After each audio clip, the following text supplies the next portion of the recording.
So what kind of tips would you recommend to kind of keep your investors in the loop and communicate with them effectively so that, when the time comes when you need money further on down the line, they're, excited about the business. They're clearly tuned in to what you're doing and believe in taking the next steps to put in more money into it?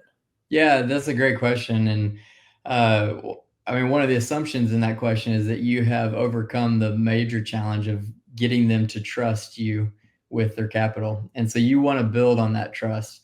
And the best way to build on that trust is clear and direct and frequent communication. So setting up a regular communication pattern, telling them what you're going to do, and then actually doing that. So what we often recommend is at a minimum a monthly cadence of, and that could be a simple email with some of the key highlights around, sales, engineering, operations, finance. But then on a quarterly basis, you'll want to have a more detailed interactive session. And so what we often recommend for our founders is at a minimum on a quarterly basis, making it it could be a Zoom call or it could be in person if all your investors are in one place. But doing a roundtable with you and your investors to be able to walk through the business, communicate, critical updates, and be open to any questions that they might have.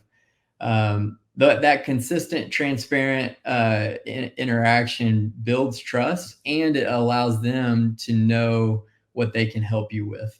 Because like you said, you're going to be constantly raising money. If they're not, maybe they're only a seed investor, but they're going to have connections, and they want you to succeed and raise your Series A because the incentives are aligned based on the capital stack and capitalization table.